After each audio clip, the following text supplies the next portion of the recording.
Nagpadala ng malinaw na mensahe ang Israel sa Tehran at nabigla ang mundo ng militar. Noong Marso 4, 2026 pinabagsak ng F-35E Adir ng Israel, isa sa pinaka-advanced na stealth fighter jet, ang isang eroplanong may piloto mula sa Iran. Ito ang unang air-to-air kill ng hukbong himpapawid ng Israel laban sa crude combat jet mula Nobyembre 1985. Mas nakakagulat pa kung saan ito nangyari. Hindi sa hangganan ng Israel, kundi sa Tehran mismo. Ang katotohanan yan ay agad nagdudulot ng mga hindi komportableng tanong. Paano nakapasok ang stealth fighter ng Israel sa impapawid ng kabisera ng Iran? Bakit nagpadala ang Tehran ng eroplanong di hamak na mas mahina laban sa ikalimang henerasyon na fighter? Anong sinasabi ng insidenteng ito tungkol sa hinaharap ng digmaang panghimpapawid? Para maintindihan paano natamaan ng missile ang target, kailangan nating balikan ang operasyon ng mga jet ng Israel sa impapawid ng Iran ng gabing yon. Ang misyon na tinawag na Operasyon Umuunggol na Leon ay pumupuntiya sa mga kritikal na lugar sa Iran. Kasama dito ang mga pasilidad ng misail, radar, at sentro ng komandong militar na konektado sa mga proxy sa rehiyon. Mahirap tamaan ang mga target na ito dahil malaki ang Iran at maraming depensa sa impapawid tulad ng network ng radar na Ruso at baterya ng misail na lupa sa impapawid. Upang marating ang Tehran, kinailangang tumawid ang mga Israeli jet sa daan-daang milya ng mapanganib na teritoryo, iwasang madetect at makapagsagawa ng atake at makatakas. Iyon pa lang ay may sinasabi ng mahalaga. Kung makalipad ang mga eroplanong Israeli sa Tehran kahit saglit, ibig sabihin na butas nilang maraming layer ng depensa ng Iran. Ipinapakita rin ito ang hamon para sa Tehran. Sa nakaraang dekada, malaki ang ininvest ng Iran sa modernong missile systems tulad ng S-300 ng Russia, na kayang mag-track at sumira ng advanced na eroplano mula malayo. Nag-invest din sila sa Bavar 373 na kaya raw mag-detect ng stealth na eroplano ayon sa mga opisyal. Layunin ng mga sistemang ito na protektahan ng mahalagang lugar gaya ng kabisera gamit ang radar, missile batteries, at command center sa isang layered network para harangin ang banta bago makarating. Nakalusot ang jet ng Israel dahil kahit saglit na nakita ng radar, kulang ang oras para makarespond. Ito ang dahilan ng paggawa ng stealth na eroplano. Sa operasyon ng Israel, nagsimulang makakita ang mga radar operator ng mga pira-pirasong signal. Mahina at hindi kumpletong mga bakas na nagpapahiwatig na mayroong isang bagay sa impapawid. Sapat na ito para magdulot ng tugon. Iniutos ng mga kumander ang agarang paglipad mula Mehrabad International Airport sa kanluran ng sentro ng Tehran. Makalipas ang ilang minuto, lumipad agad ang mga jet sa gabi para harapin ang pinaniniwalaang sumalakay. Nagkaroon ng mga tanong dahil sa eroplanong ipinadala ng Iran. Ito ay isang Yakovlev Yak-130. Sa unang tingin, karaniwan lang itong fighter jet, dalawang makina, makinis na pakpak, at cockpit para sa mabilisang galaw. Pamunahing trainer ang Yak-130 nilika para ihanda ang mga piloto sa mas advanced na eroplano, gaya ng Sukhoi Su-30 o Su-35. Itinuturo nito ang operasyon ng radar, avionics, at armas, bago lumipat ang mga piloto sa frontline combat jet. Kaya ng Yak-130, magdali ng rocket, guided bomb, at air-to-air missile. Pero, limitado ang kakayahan nito. Hindi ito ginawa para humarap sa stealth fighter na ikalimang henerasyon. Mahina ang radar, mabagal ang bilis, at di-advance ang sensors nito. Ang pagpapadala ng isa laban sa Israeli F-35 ay parang baguhang boksingero sa championship fight. Talo na kaagad bago lumipad ang eroplano. May isa pang detaling dapat isaalang-alang. Paulit-ulit na nakaranas ang Iran ng mga pagsalakay ng drone at mga legal na surveillance flight nitong mga nakaraang taon. Maaring inakala ng mga radar operator nung gabing yon na ang kakaibang signal ay mula sa mga drone at hindi mula sa mga stealth fighter. Iyon ang maaring dahilan kung bakit Yak-130 ang ipinadala imbes na mas mahusay na interceptor. Kapag na-realize ng mga controller na totoo ang banta, baka wala na silang kontrol. Ngayon, tingnan natin ito mula sa perspektibo ng Iranian na piloto. May utos na mag-scramble agad dahil may hindi kilalang bagay sa impapawid ng Iran. Malabo ang radar at babala at hindi malinaw sa mga instrumento ang kalaban. Lumilipad ka sa gabi, hinahanap ang target na may alam na tungkol sa'yo. May eroplanong sumusubaybay at handang umatake. Ang F-35 ay Adir ng Israel. Matindi ang tension sa combat center ng gabing yon. Nakakita ng malabong blip ang radar operators, kaya nagpadala agad ng mga piloto sa labang puno ng hindi tsak, kung saan mahalaga ang bawat segundo. Kahit walang nagpaputok, matindi ang mental na pagod sa pag-alam na maaring kahit saan ang di nakikitang kalaban. Ang makabagong labanan sa himpapawid ay hindi lang tungkol sa kagamitan. Tungkol din ito sa kung sino ang kaya magproseso ng impormasyon sa matinding pressure, kaya nagiging kapanapanabik ito. Ang F-35 ng Israel ay mas matindi ang customization kaysa karaniwang modelo. Isinama ng mga ininyero ang advanced na sistemang pandigmaang elektroniko, modernong komunikasyon, at mission software na eksklusibo sa hukbong himpapawid ng Israel. Tinawag ang jet Nadir, na ibig sabihin ay makapangyarihan, at akmang pangalan sa maraming paraan. Una, stealth ito. Dinisenyo ang hugis ng F-35 para hindi bumalik ng diretso sa kalaban ng radar wave. Pangalawa, may malakas na radar, infrared camera, at elektronikong pakikinig ang eroplano. Pangatlo, may sensor fusion din ito. Kahit interesante yon, higit pa sa stealth at sensors ang kalamangan ng Adir. Matagal nang inaangkop ng Israel ang kanluraning eroplano gamit ang sarili nilang teknolohiya. Ibig sabihin, ang pagtutok ng misil, encrypt ng komunikasyon, at software updates ay nagbibigay ng kalamangan sa F-35. Sa makabagong laban sa himpapawid, ang mga pagbabagong ito ang maaring magtakda ng kaligtasan o pagkawasak. Sa sensor fusion, dito binabago ng Adir ang laro. Pinagsasama ng F-35 ang radar, infrared, at electronic signals sa isang malinaw na larawan, kaya hindi na kailangang bantayan ng piloto ang magkakahiwalay na screen. Ang mga target, banta, at kaalyadong eroplano ay lumalabas lahat sa isang pinagisang mapa.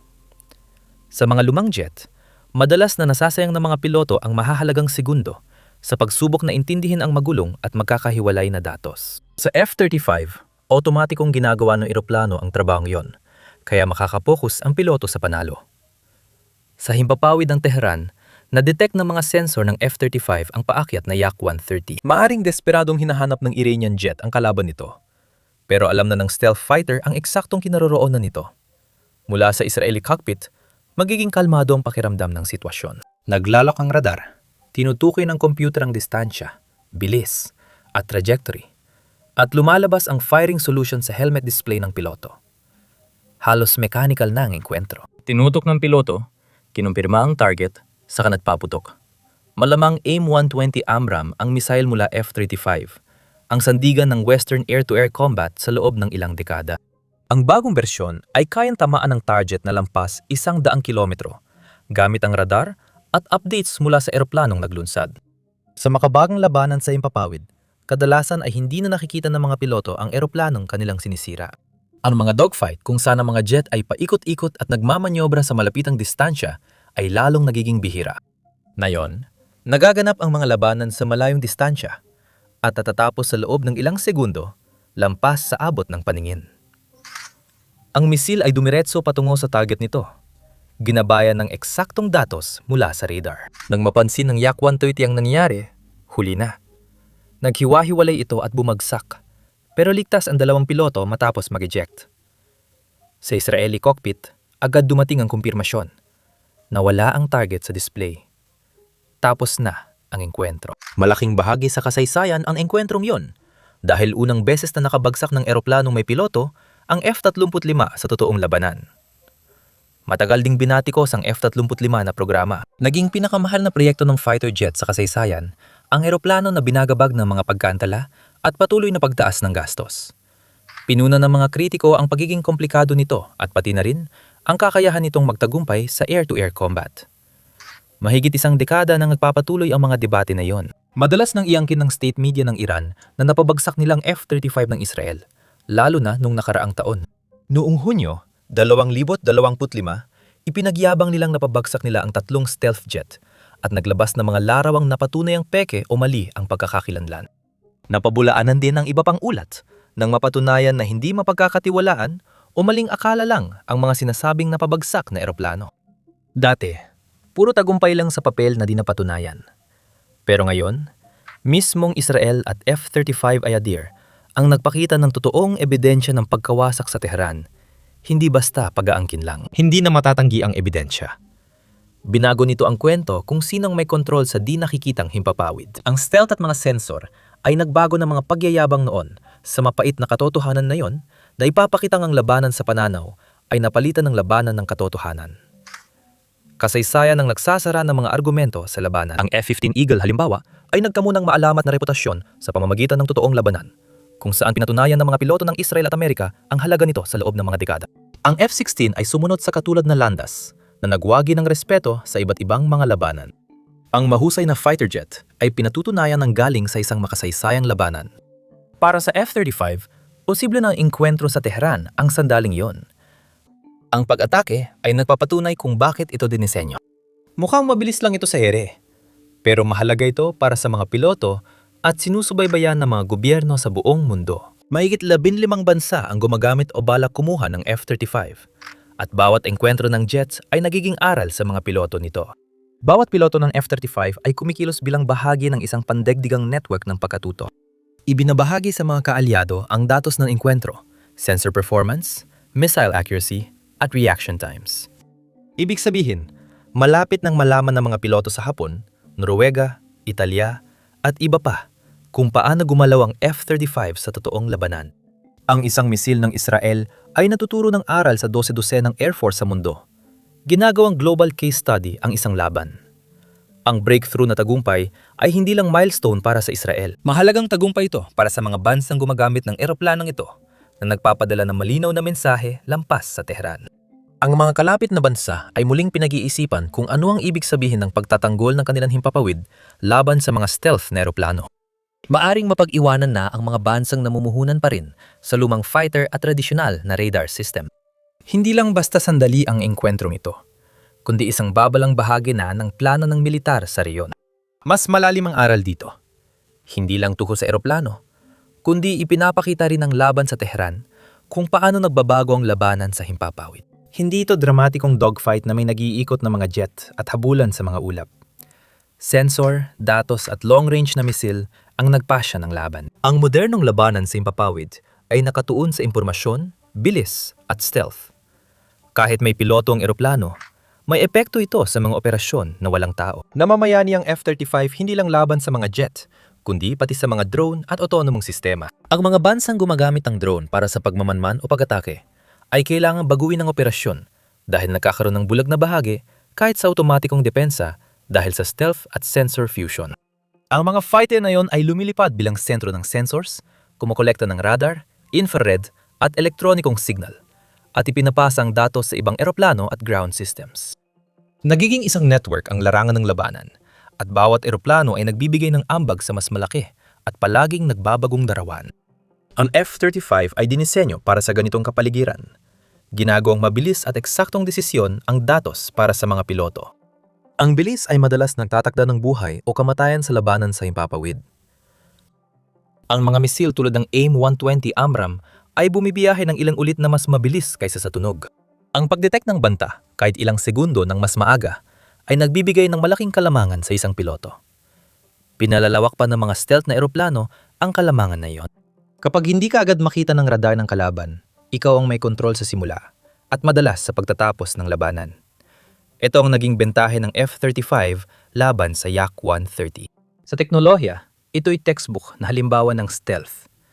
Mas mahalaga ito sa estratehiya dahil sa lokasyon, hindi sa gupaan sa hangganan o labanan sa disyerto. Nangyari ito sa ibabaw ng Tehran, ang puso ng Iran.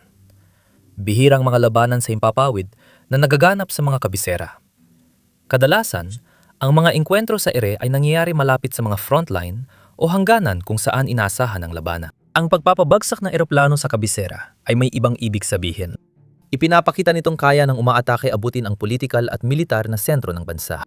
Ang ganitong pagpasok ay may psikolohikal na bigat dahil ang mga kabisera ay sagisag ng awtoridad, kontrol at seguridad ng bansa. Kung kaya ng mga kaaway na mag-operate ng eroplano sa itaas, agad itong nadudulot ng tanong sa mga tagaplano at lider. Bihira at simboliko ang mga huling air-to-air kill sa Tehran o malapit sa mga kabisera. Ipinapakita ng kasaysayan na kapag ang isang bansa ay kayang umatake ng malalim sa puso ng isa pa, nagbabago ito hindi lang sa planong militar, kundi pati na rin sa mga pampulitikang kalkulasyon. Ito ang uri ng pangyayaring ituturo ng mga historiador kapag inilalarawan ng paglipat mula sa panahon ng Cold War na labanan sa himpapawid patungo sa makabagong panahon ng mga labanan na pinangungunahan ng high-tech at stealth. Malaki ang epekto nito sa Iran. Ang air defense ay nagpoprotekta sa mahahalagang lugar, gaya ng kabisera, base at infrastruktura. Pero malusutan man ang mga ito kahit sandali lang, pagdududahan na ang bisa nito. Ang pangyayaring ito ang magiging sentro ng pagpaplano ng militar sa Tehran. Maaring kailangan ning i-upgrade ang radar coverage. Maaring kailangan ding palawakin ang mga missile network.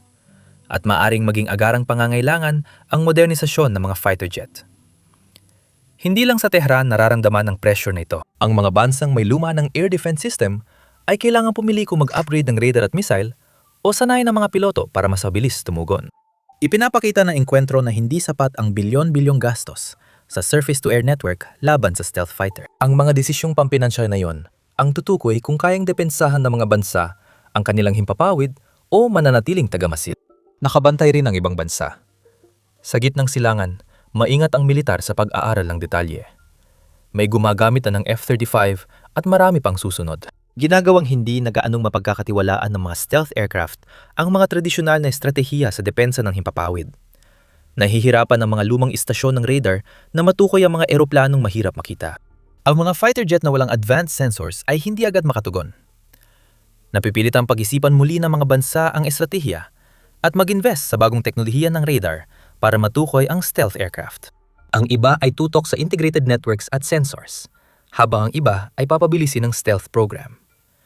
Nagbabago na ang balanse ng kapangyarihan sa himpapawid.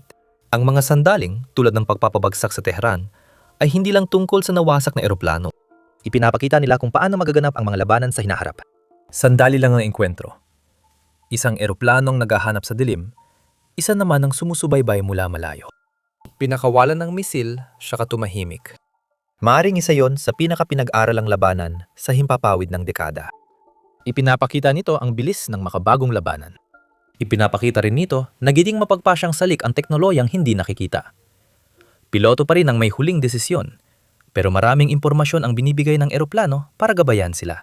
Ang himpapawid ay naging labanan ng datos, hindi lang ng makina, at ang mga stealth na eroplano ang sentro ng pagbabagong ito. Noong Marso 4, 2026 umabot sa mahalagang yugto ang F-35 Lightning II. Matagal itong ipinangakong kakayahan sa hinaharap. Ngunit ngayon ay nagtagumpay na sa unang air-to-air na labanan. Isang misil, isang eroplanong nawasak. Pero mas malalim pa ang ibig sabihin ng sandaling yon kaysa sa mga labi mula sa langit. Sa gabing iyon sa Tehran, nasilayan ng mundo ang kinabukasan ng digmaang panghimpapawid. Eroplanom di makita sa radar, pilotong nakikipaglaban gamit ang impormasyon bago makita ang kalaban. At labang napagpapasyahan bago pa magtagpo ang mga jet. Hindi nakikitang eroplano, magkakakonektang sensor. Mga laban na tapos na, bago pa malaman ng mga piloto na naroon ng kalaban. Binago ng missile na yon ang pananaw sa kakayahan ng fighter jet. Mabilis, nakamamatay, at eksakto. Ang air-to-air kill ng F-35 ay higit pa sa tagumpay. Ipinapakita nito kung paano tahimik, mabilis, at di nakikitang nilalabanan ang mga digmaan sa ika-21 siglo sa ibabaw ng dating ligtas na kabisera. Simula ngayon, ang mga bansang may lumang eroplano, di gumagalaw na radar, o mabagal magdesisyon ay dapat mag-ingat. Dumating na ang stealth at magkakakonektang labanan at ipinakita ng kalangitan sa Tehran ang kanilang lakas.